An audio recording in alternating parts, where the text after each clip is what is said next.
Welcome to EJH British Cars. So today I've been playing around with the rear bumperettes, just a little bit of kind of a fun thing to do.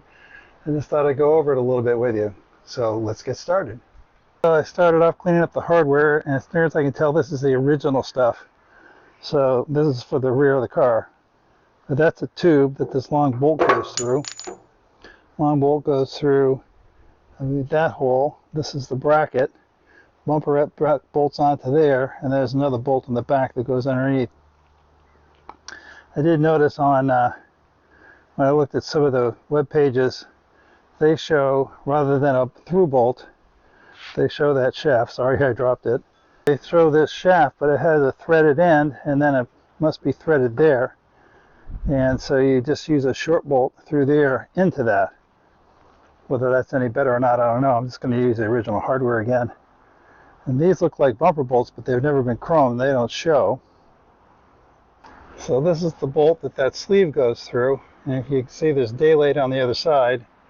That's the other end, and that's where it comes through this rear body mount bracket. Goes through that upper hole. So I used this, and this is just, I don't even know, I think Harbor Freight. It's kind of like a bottle brush, but it's brass. And just ran it down the hole, clean it up. Be careful, because there is, if you go in straight, there's another hole further up. That's not where you really want to be cleaning. Not that it's a big deal. It just, that hole comes out above the bumper bolt, right in this gap here. But that's not used in this instance. So anyhow, like I say, there was a ton of dirt just came out of there, so it seems like a good idea to do that. And I think what I'm probably going to do, I'll take some anti-seize and line the hole a little bit. I don't want to line the tube because that'll make it build up out here, but I've just figured that won't hurt. This is one of the old assemblies before I cleaned it up, and I marked these left and right when I took them off. Not that I think they seem to be the same both sides, but I don't know that for sure, so I'll just keep them oriented, not because it's not going to do any harm to put them back where they came from. Let's take a little bit of that anti-seize, and we'll liberally coat this hole. You can really feel how rusty this is in there from this. I'm really lucky that those bolts, those sleeves hadn't frozen in here. I'll probably take the sleeves and run a little bit of this down the center as well. You can see I put some anti-seize in there, so next we'll slide this down through the hole.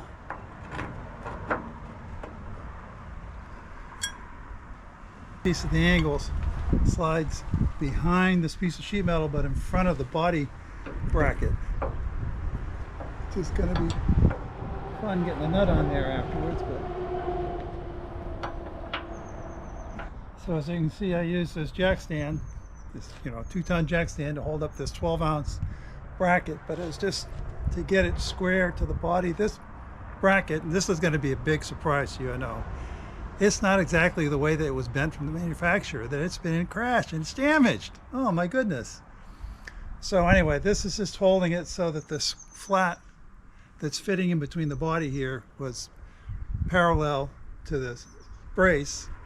And then I got a nut back there using a skinny magnet to get it started. And there wasn't actually enough room to put a lock washer, so I put the lock washer on against the head of the bolt because it's better than nothing.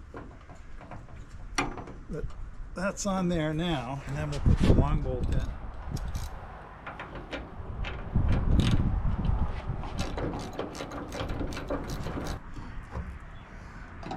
So this pry bar has got a long point on it, and it's really good for getting things lined up, 2 bolt holes, so you can put it in and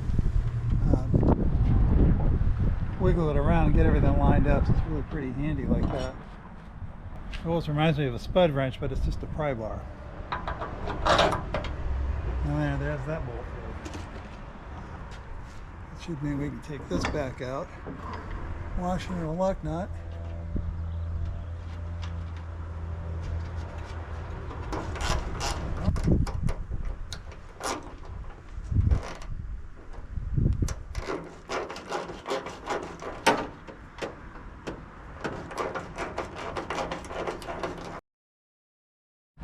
So the receivers for these bolts are slotted, and these are actually bumper bolts, but they weren't chromed.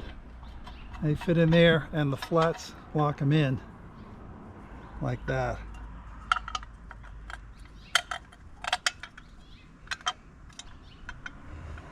And one of these was on this way and one of them was on the other way, but I think they go shortest edge down because otherwise they'd be dragging all the time. So hopefully my bolt spacing is all right, and it looks like it's good. Excellent. That's where these ratcheting wrenches are really kind of handy. Tight spots like this.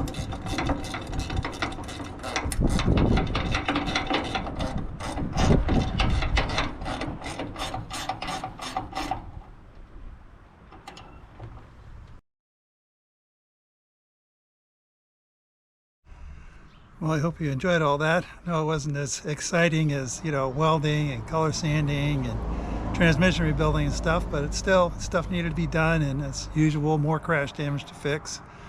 Though it was mostly just the bent andirons. It's the overriders or the bumperettes or whatever you want to call them. They're actually brand new. They're stainless steels from Rimmer, so they seem really pretty nice. It's kind of weird that they sent the hardware to mount the front bumper and nothing for the back other than some long bolts, which are not really the same. They're a bumper bolt with a long piece of threaded rod welded on and cleaned up and threads cut. Though I don't know why. I mean, it should be easy enough to find 3/8 by 6 bolts, so I don't know. Maybe it's just what they had. Anyway, it doesn't matter. I've got more bumper bolts here, and it had all the original hardware. So one way or another, we made it all work out fine.